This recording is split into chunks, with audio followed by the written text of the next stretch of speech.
Welcome everyone to part 3 of our webinar series. We'll give folks a moment to trickle in and then we'll get started.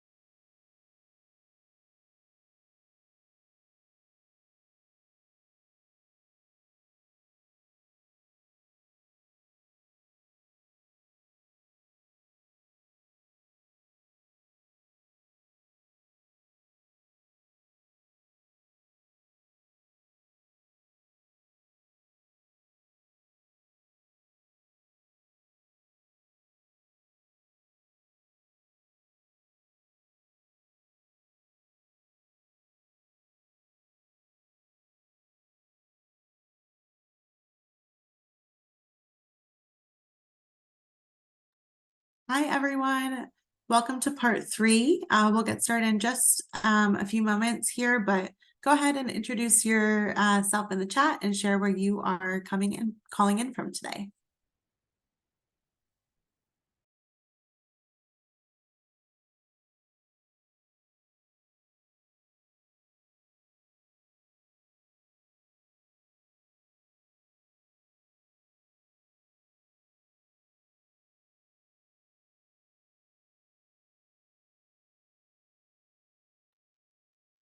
Welcome.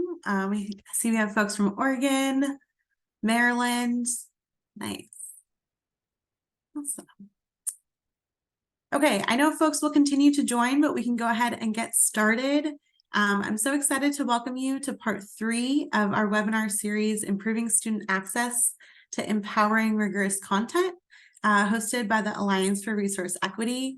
My name is Shana Levitan. I'm a policy analyst at EdTrust, and I am excited to welcome you to this discussion where we will be discussing representational balance in language arts curriculum.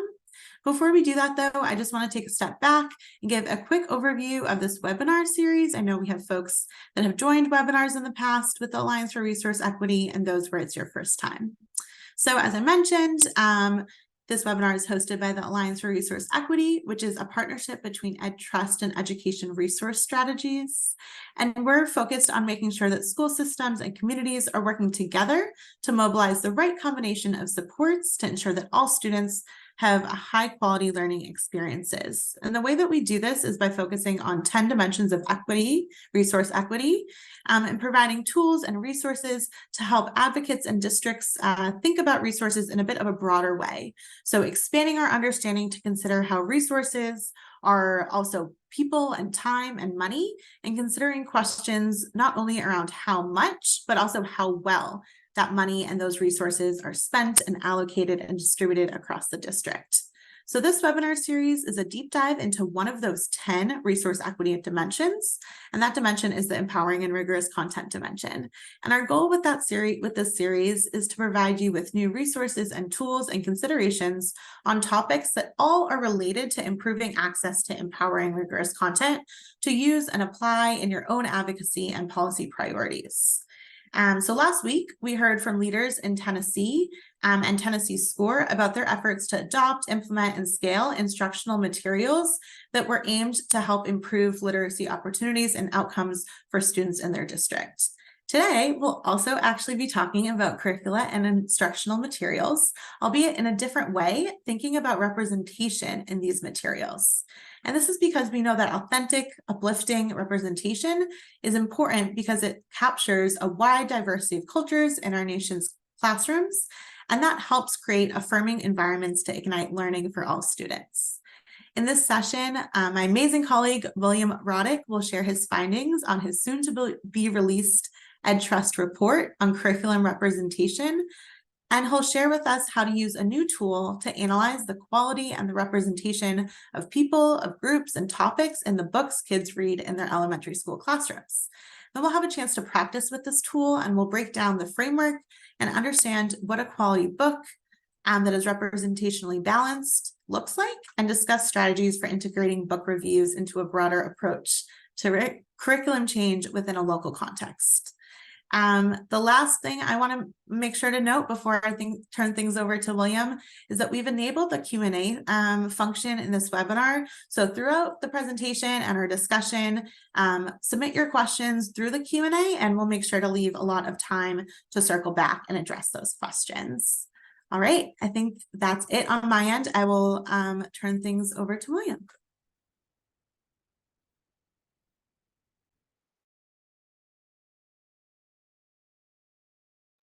Great, thank you, Shayna. I hope I'm sharing my screen now.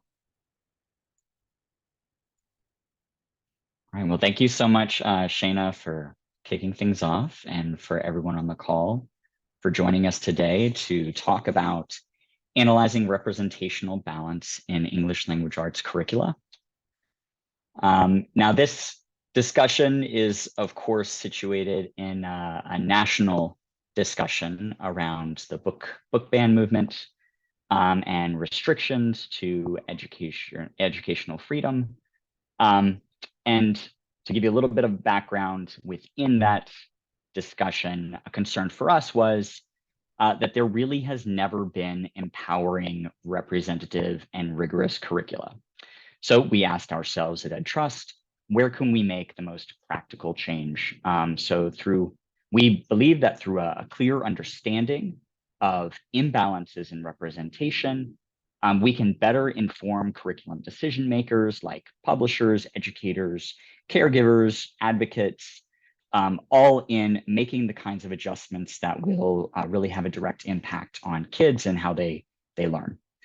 So here's today's agenda. We'll talk about a few different things. And the first is a framework that we developed so that users of our tool, which I'll share with you a little later, can have a much more nuanced understanding of representation, of its components, and what should be considered when we're thinking about the books that kids are reading. Then we'll talk about findings from a report that will be coming out soon, as Shayna mentioned, where we took our tool and applied it to a sample of 300 books for students in grades K through 8 across 5 curricula. These are all books that are core to those curricula. And then at the end, we'll walk through a few examples together that can hopefully get you thinking about what representation looks like. And regardless of your role in curriculum and its application for students, give you some kind of tool that you can work with. So,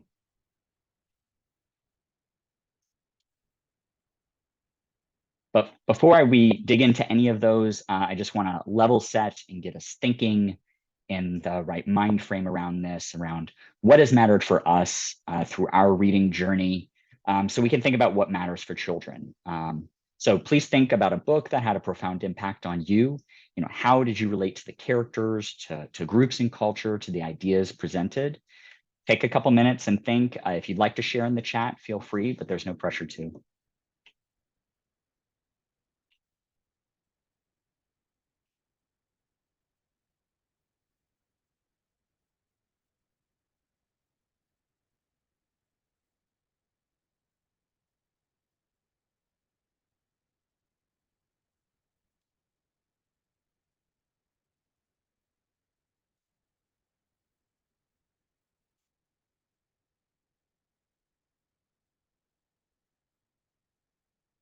Okay, and hopefully just giving that some thought. Okay, we have some answers in the chat.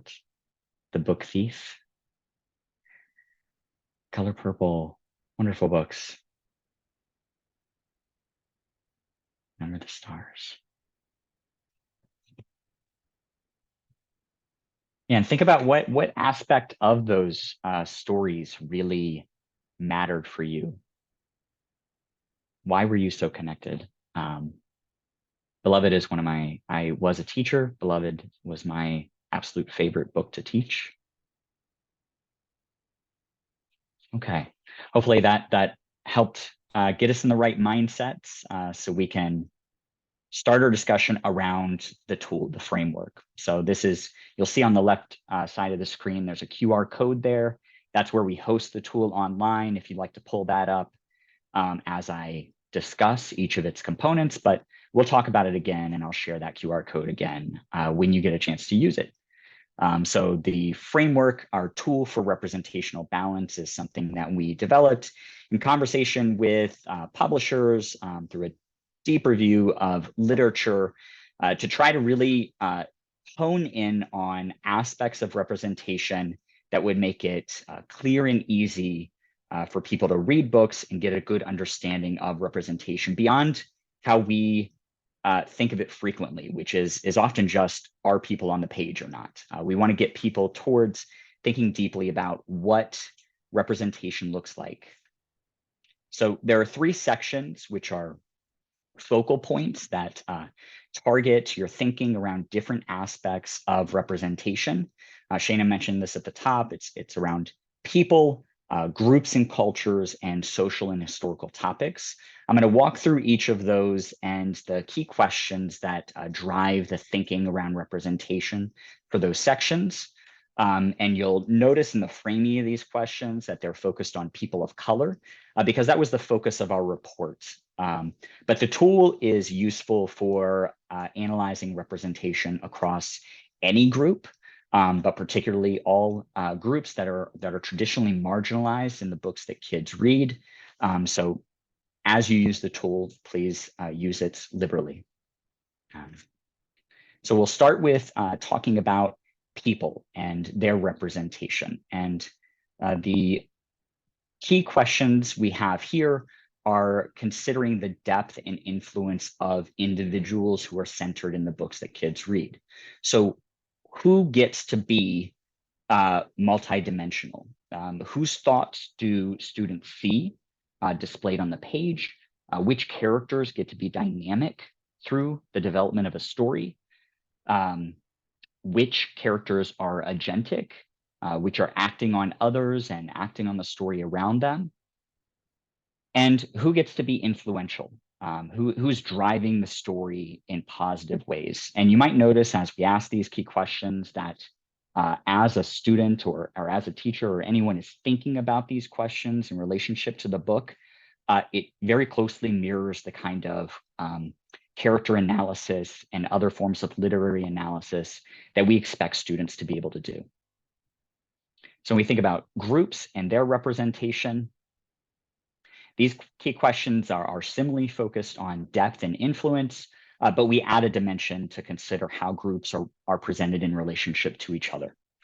And we start that off by thinking about whether there's a presence of stereotypes or not. And then we're thinking about immersion. So where do we see an extension of the individual into groups and culture and a feedback between that? We're thinking about assets, which groups are framed through their benefits to others, and value, particularly when we see multiple groups shown on a page and in relationship to one another.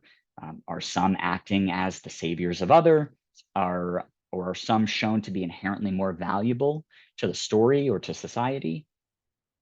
And then our final section is around social and historical topics. So these key questions are around whose perspectives are really driving topics and how are they connected to student realities. So we're thinking first about sanitization. Are issues discussed in ways that minimize or hide aspects that are fundamental for understanding, or are students given a full enough picture of an issue that they can make deeper connections? Whose perspectives are driving our discussion of a topic and how varied are those topics? And then in terms of connection, how connected is the discussion to structures and systems that really treat students as these intellectual agents that they are and that we want them to be, that provide them a context to be able to think critically and deeply beyond the individual topic discussion of the book. Okay. So that is our framework. And now I'm going to discuss the findings of our study. And I'm going to discuss it in 2 parts. First is thinking about the who of representation, and then the how. So the how is really geared towards that tool and those questions that we're asking. How are people represented when they're on the page? But we also, like many other studies that are analyzing representation, wanted to first look at the who. So who is even included in these books? So we start with authors, as most studies do. And I'm going to ask a question to you all. Please feel free to guess in the chat.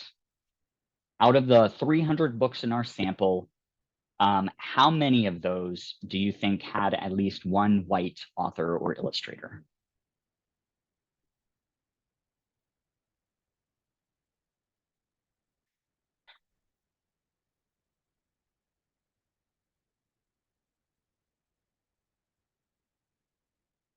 High guesses at first, which are not, we would not be surprised with those figures returning. 85%.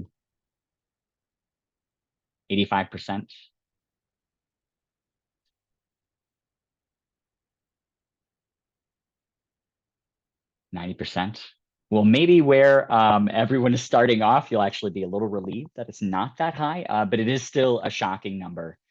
232 out of the 300 books had at least one white author or illustrator. And this figure is pretty consistent with other studies, like the Cooperative Children's Book Center, that have analyzed representation of authors.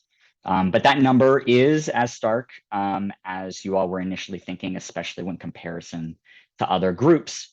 When we look at how they're, which books have Black authors are illustrated, we're down to 34 out of our 300, or 11%. Out of our sample, white authors are represented in 6.8 times as many books as that second largest represented group, which is of Black authors and illustrators. Okay. So we also took into consideration the who when we counted people. And I say people here because we're thinking about real and fictional, because we had nonfiction texts as well. So it's not just characters. And I'll ask a slightly different question here. As you can imagine, the largest group in terms of race and ethnicity are white for the people represented in the books that we read. But I'm curious if you can guess the next two. What do you all think are the second largest represented group in terms of people centered in books?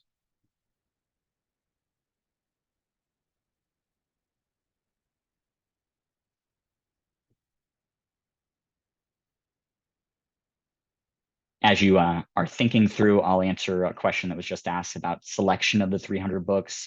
We tried to randomize to the degree that we could, but some of our selection was based on access. And then once we did have our books, we made sure that we had saturation points of at least 25% in terms of grade level, in terms of curricula source for the 5 curriculum. Right, we have one question there, which is Black were the second largest group. That's correct. And any guesses for the third largest group?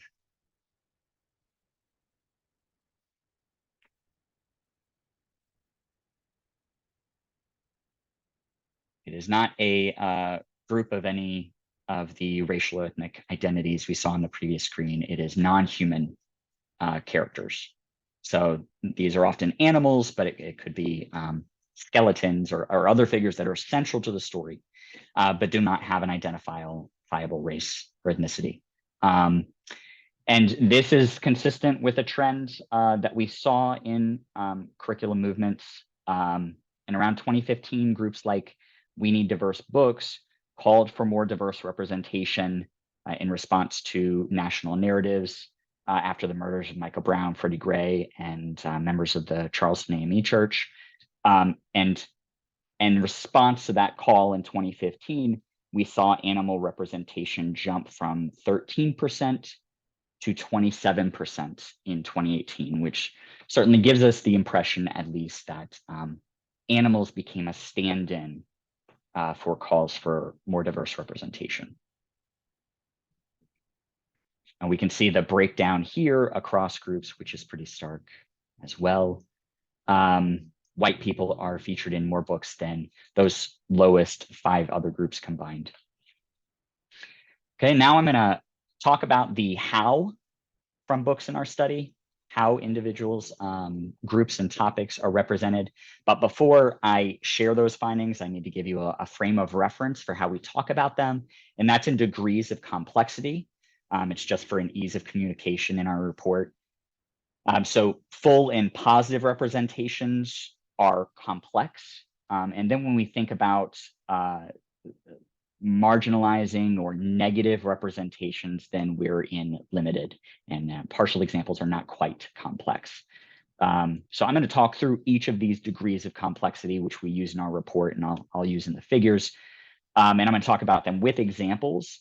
And it's a good moment to point out that in our report and here in this discussion, I'm using really great books as examples, even when I'm talking about limited representation, because I don't want us to think that limited means bad. This is, especially as we're discussing whether books should be removed or censored, which is not our position at all. The point of our tool and hopefully the use of it is that we're trying to provide users of the tool with better informed decisions. So we're looking at decision makers across the curriculum development spectrum and hoping that they are empowered to make better informed decisions regarding representation. So for publishers, that might mean a deeper understanding of the books and stories that they have collected into a unit are then thought through more in terms of what representation looks like with that unit. So we don't have the danger of a single story, like a single representation that's negative of a group, right? Hopefully it will help teachers recognize more nuanced aspects of representation, not just for general instruction, but so that they can frame how they're teaching these texts to really push student thinking. And if policymakers are going to say books are dangerous, we want them and their constituents to be able to have a discussion that is really grounded in specifics and in what students have and what they need. So with that, I'll talk through these degrees of complexity. We'll start with complex. For an example of a complex text, I'm going to talk about Nazarene Secret School. And in this one, I'm thinking about topic representation. That's where we saw complex representation. This topic presented in this book is of women's access to education. And in that presentation, we don't see any of that discussion reduced or clearly minimized or hidden from students. We see the perspective of Nazarene and her grandmother that are central to the story. And we see a clear connection to structures. We see the role of structures like government actions that are linked to this issue of women's access to education. And this is a book for younger readers, and I really love this example because one response to a request for better representation, especially around topics, is that some of these topics are not appropriate for kids. It's about how we think about the presentation. We want to provide students the basic ingredients to really stimulate their critical thinking, to go beyond, to think for themselves. So in partial example, I'm going to share Freedom Soup. So for Freedom Soup, we're thinking about the representation of people. Here on the cover, we see the two figures that are central to this book, Tigran, the grandmother there, and Belle, the girl who is featured on the page there. Tigran is actually a complex character, but Belle, based on our key questions, is partial. Because although she is richly described, we don't see her undergo change. We don't see her make decisions. These are aspects based on those key questions I presented earlier that help illustrate whether a character is full and complex in their representation. So again, there's nothing wrong with having partial characters. We just want to be able to identify them so those kinds of representation can inform other decisions, maybe other texts that are added to the instruction, or how to push students to explore that partial representation through clear character analysis, for example. Right, and then finally, in terms of limited representation for our degrees of complexity, these are often marginalizing or negative in some way. So the example here is Rainbow Weaver. Again, I chose this because I really love this book. It has positive aspects of cultural representation. We see the main character immersed in cultural practices. We see the passing down of expertise through generations around weaving as a practice. It's framed as an asset. But when we think about the comparison across groups, the weaving is given value for its marketability to white tourists at the end of the book. It also reflects what we saw commonly across books set in other countries, which is what we call a treasure from trash storyline, where we might have this very positive character or group, but they're represented within a context of negativity, right? They're given this positive representation because they can rise above. And if we think about the danger of a single story, it could give students the negative perception, especially if it's in another country, of a culture or a group that may be their only exposure to understanding that culture or group. All right, now I'll go ahead and share our findings based on those degrees of complexity, starting with people and how they're represented. So we had about 280 people that were centered in the books that we read that are people of color. I'm sorry, 280 people centered generally. 124 of them are people of color. And if we look at the breakdown of representation across these degrees of complexity, it may even be surprising that a little over half were given complex representation. That was actually a positive, surprising moment for us seeing that. But it should give us some pause because 44% are limited in terms of representation. And I'll give you some more examples of what that looks like. I talked about Freedom Soup. Mango, Abuela, and Me is a story where we see complex representation of people. Here we have two characters that are teaching one another and learning from one another. So we see their agency and their positive influence, and we see them grow together, resulting in this bond that the characters have. And then on the other side of the spectrum, we have Come On Rain, which is a really beautifully illustrated, positively focused story. But if we think about people and representation based on our key questions, the characters don't have much description at all of them as individuals. We don't really see an effect of them on others. So again, marking that as limited because we want people to look at that book, think about it, and then think about what to do in response to it, right? How do you pair that with more complex representation of people?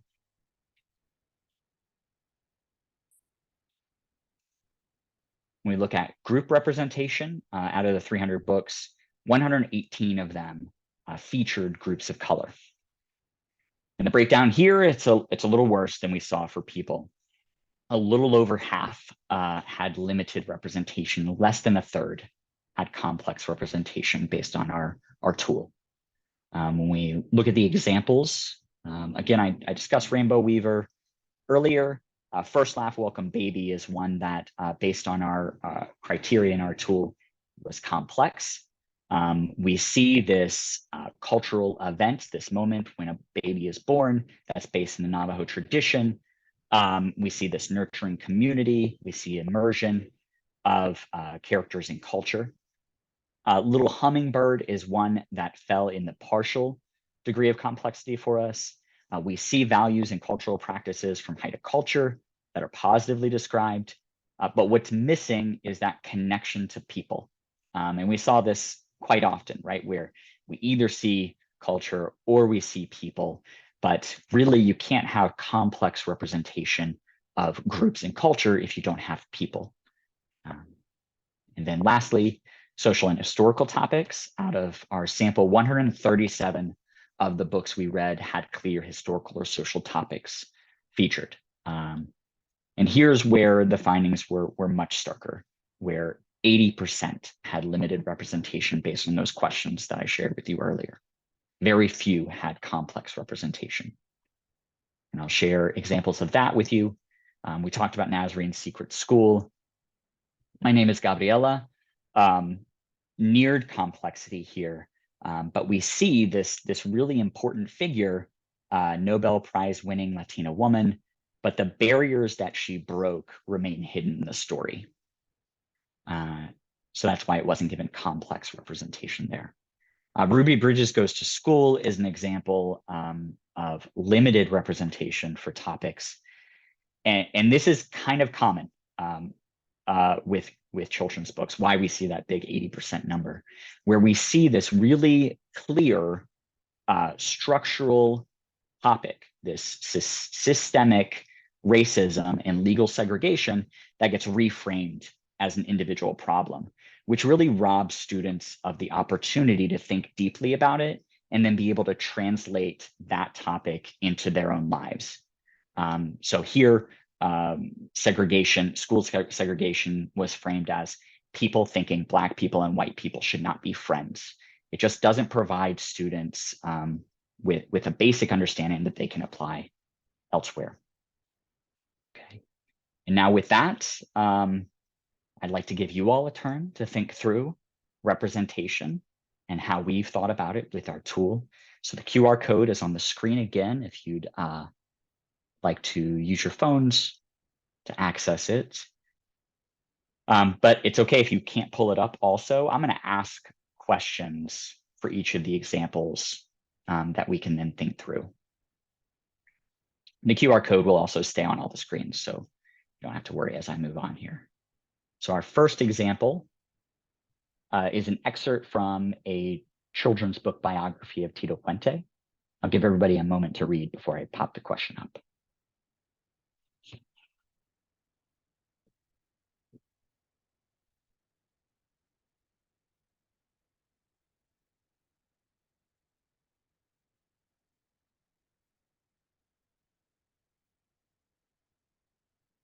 Okay. So the question here is, what about the text that you read or the image gives a sense of character dimension or agency? And I think if people can come off mute and would like to speak, then feel free. If you'd like to just add a response to the chat, also feel free to do that.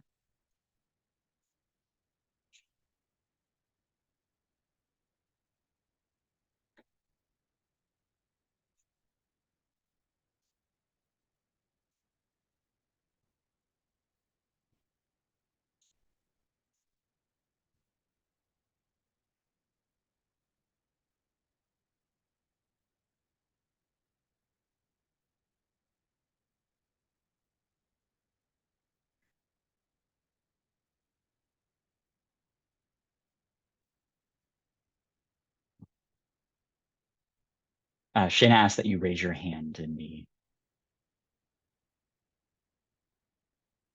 so she can allow you to come off mute.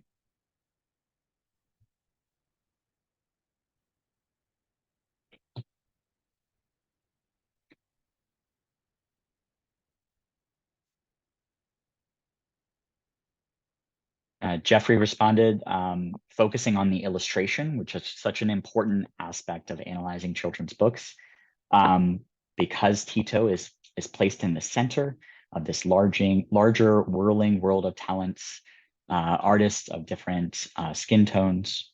There is joy, Shantae shares.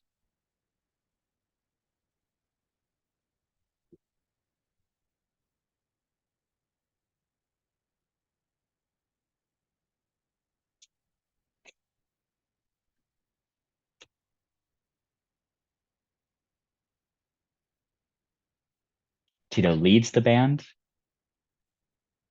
and citing the text, it's his very own big band. That certainly denotes a sense of agency. And I'm glad Shantae pointed out the English and Spanish in text. That was important for us in analyzing cultural representation. When we're thinking about comparing groups and culture in their representation, there were several books that we read that had Spanish as well as English, which gives a sense of their equal value.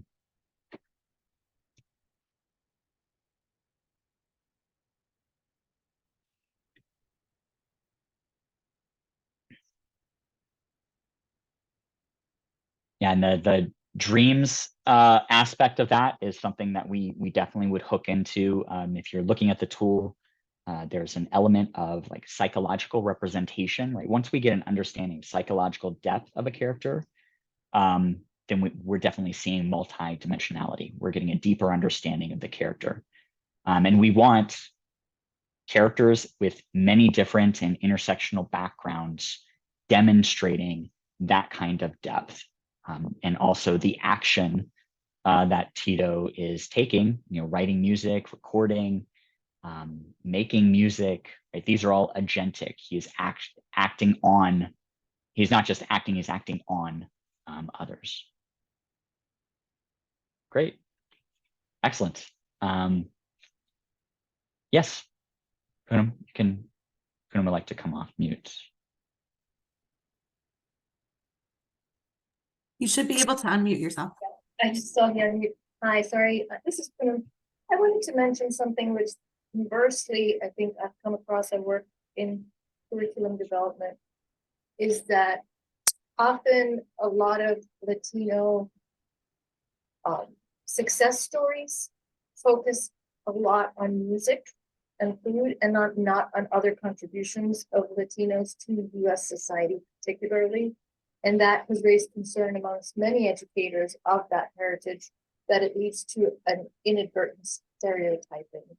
So I was just curious to know if many of the biographies you read did focus on contributions in the arts and entertainment and not in other areas such as science and politics. Off the top of my head, I would say that's true across racial and ethnic identities in the books that we read. Especially if you compare it to the biographies that center white characters who are presidents and political leaders in some form. But I'm also really glad you asked that question because it helps us think about the tool and its use. The tool as a platform is a discussion generator. That's really how we're thinking about this. And hopefully a discussion about how individuals are represented, depending on your role in the curriculum development or decision-making process, and the others that you're talking about can then inspire these questions about why are we seeing this consistent representation for this group, and what do we need to do about it? Yeah. Thank you for that question. Okay. All right, let's move to our next example. This example is from the book We Are Water Protectors. There are very few words there, but I'll give you a moment to take them in along with the image.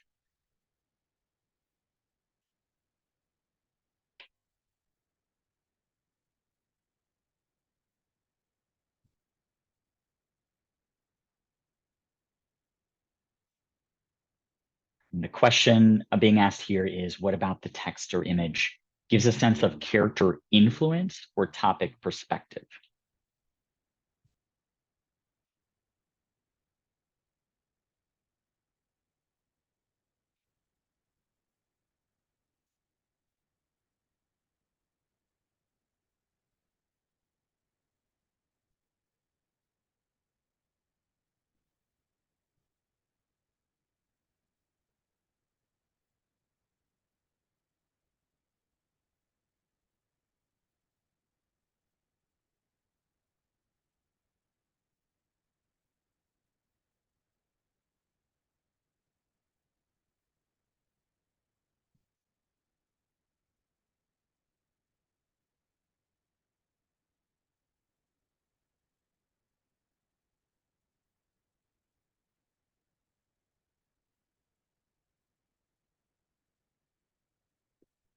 Can you expand on that, Harmony?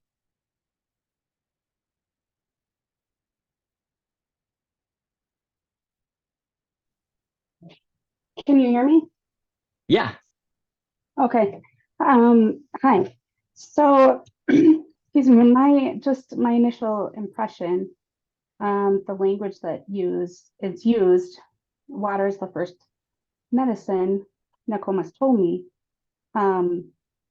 And that image, it's like, an elder is teaching a younger person, and there's just kind of a sense of that she is learning the truth from her elder. It's being passed on. Yeah, thank you for that. Yeah. Yeah, I'd agree. What stood out to us here is right that we're getting an understanding, a definition, cultural perspective that is primary here on the first page. We're getting a perspective. This is a book that centers Ojibwe culture. And we're getting that perspective, which is posed as a truth, right?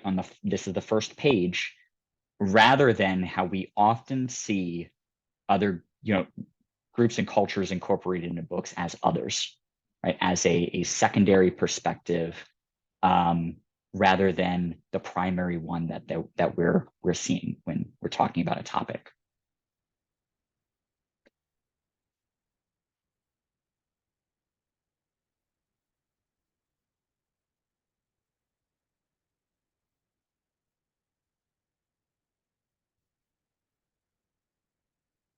Yeah, I love that you noticed the calming sense of the colors, the passing down of knowledge and traditions, right? Flow of knowledge. Great.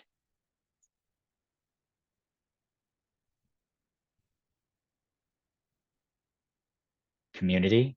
Yeah, we don't just see these two characters, we see several. Great. Great, I'm gonna move on to our last example. This is an excerpt from a book called The Cherokee People. There's a little more text here, so I'll give you a little more time to read.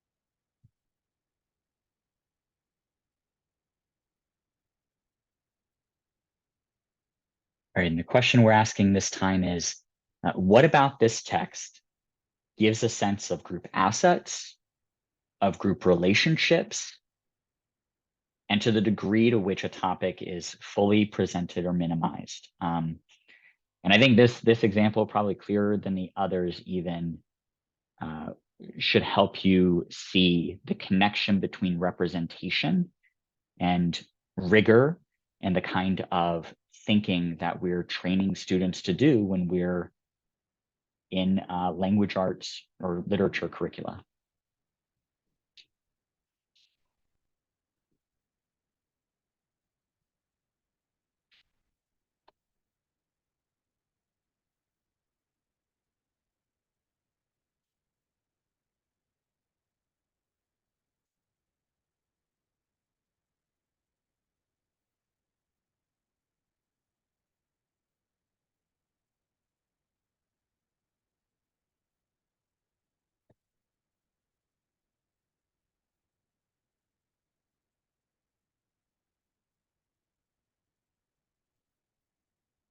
Yeah, thinking about the situation of this idea that government structures are based on something else as opposed to inherent to the group, right? That they didn't have that form of governance, internal governance.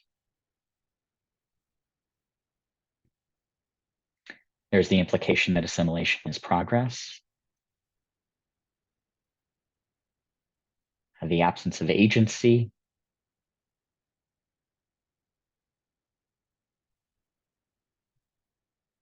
Culture is minimized in a way that it is based on, again, that point that Puna made about it, about assimilation being progress, right?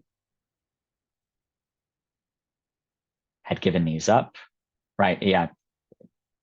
We can really use this as a lesson on language structure.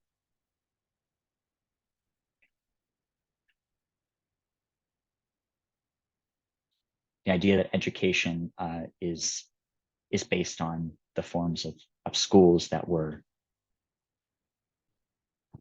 created in response to what white people practiced. Yeah.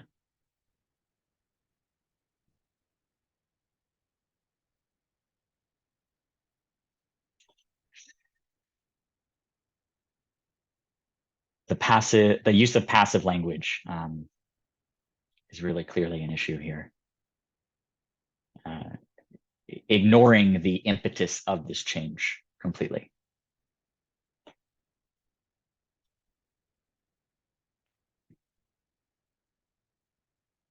Right, and we think about if we think about how this does or does not help students understand that relationship between structures and changes across history, right? This text clearly does not help them.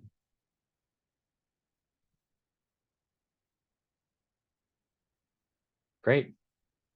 Those are really wonderful observations. Did you know? Yeah. Yeah. Yeah, this is all accurately presented, right? Yeah, you all made all the kinds of observations that we're hoping that the tool helps everyone come to realize.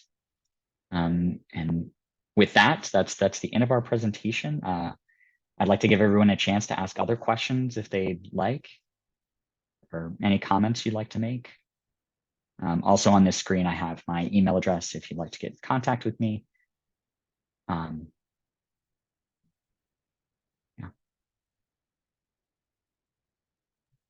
Oh, I didn't look at the Q&A.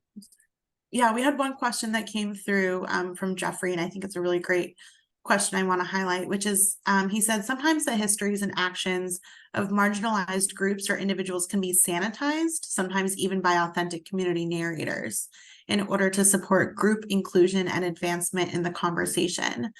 Does your work account for these or for such strategies? Well, the use of our tool is, we do hope that people are taking into consideration sanitization when they're looking at books and their inclusion in curriculum. I just dropped it. There we go. So yeah, that's a very important part of the tool, and that's sanitization is a large part of why we saw that 80%. And I'm wondering about the second part of your question there. Maybe if you could expand what you mean in order to support group inclusion and advancement. Well, sometimes, thank you for addressing this question. Sometimes I'll find myself looking for sanitation in one direction only, but as I advocate for other narratives or my own community's point of view, often when we're putting that forward, it's good things only, or Yes. right. That's what I'm talking about. Yeah. That there's another kind of sanitization that, because I want to be in the conversation, I've got to come into it in as the best bunny, or with no sharp edges or problems, right? Like the story of my people or of my life is, in order to be included, has no skeletons in the closet or whatever. I think you know what I'm talking about. Yeah, but absolutely. Yeah, because I'm trying to get in, I got to be careful how I knock. Yeah, and I think depending on the strategy you're going for, then that would be a different answer. But in terms of the application of our tool and looking at books, the predominance of simply positive representations is also something we wanted to challenge with the use of the tool. Like we've had many conversations with publishers about this as well, because that is something that we saw happen in books. We see a lot of overly positive representations, which are necessary and important for kids to see in their curriculum. But we don't want that to be a stand-in for complex representation, right? We want full and complex as well as positive. So if you look at our criteria and some of the examples that we reviewed, right, that the Come On Rain story is one that is purely positive, and it's a wonderful book. But we want people, whether it's teachers instructing it or curriculum publishers that are putting a unit together, to be thoughtful if that is the only representation that students are seeing of Black girls in their curriculum, right? We're not just countering the negative with positive, but we're countering the existing representational imbalances with full and complex representation that challenges students to think not just about like who gets to do what on a page, but also pushes them to think intellectually in the ways that we want them to continue advancing in literary analysis. And because English literature is such a basis for all other curricula, we want the impetus really is a push in rigor and through complexity. Mm-hmm. Thank you so much. It was a great way to reframe what I learned in this time. Great, thank you. Thank you for the question. William, another question is around using this tool. You had mentioned that the intention is really around using it as a discussion starter. Could you say more about how you envision advocates and those interested in representational balance can use this tool within their own schools and districts to push for change? Yeah, we are certainly at a moment where there is a lot of book review. Everyone's going to come up this with a different need, but we're hoping that no matter who the user is, right, you are thinking about what representation looks like in the books that kids are reading, whether that be books that have been challenged or removed or banned, and advocates want to talk about those particular books and their value. It helps to have a nuanced understanding of what the representation is to talk past and through the somewhat superficial challenges that are made around the books that are being banned. But it does all depend on where you are. And maybe it is, just for parents, community members, or advocates to talk to their school about the books that children are reading, right? And if you notice some very negative issues in terms of representation, giving you and other community members the tool to be able to talk to the school or the school board about that. The idea is really to empower any user. We did initially look at publishers because often these discussions are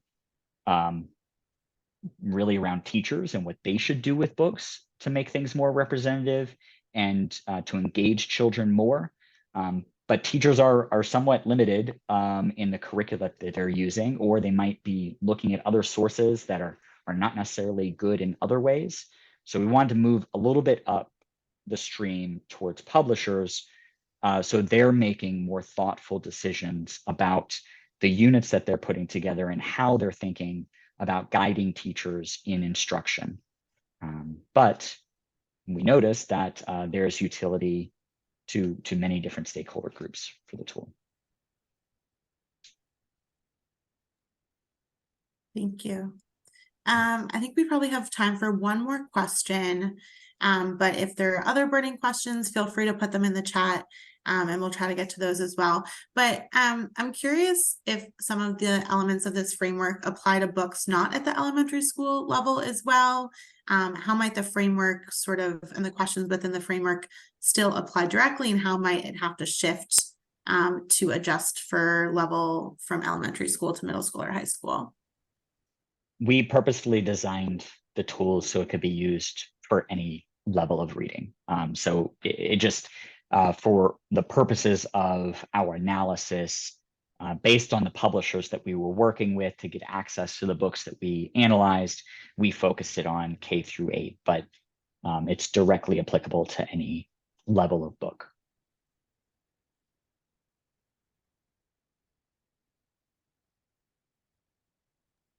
Fantastic. Well, William, thank you so much. I feel like I heard this presentation a few months ago, but learn something new every time. So thank you so much. and everyone for all of the good questions that have come through to expand our thinking. I will put in the chat a quick survey before you log off this webinar. Please take a moment to let us know what was most helpful for you in this webinar to help us with future webinars. And I'm looking for the chat button. Other than that, that's all we have for you all today. Thank you so much and have a great rest of your day. Thank you.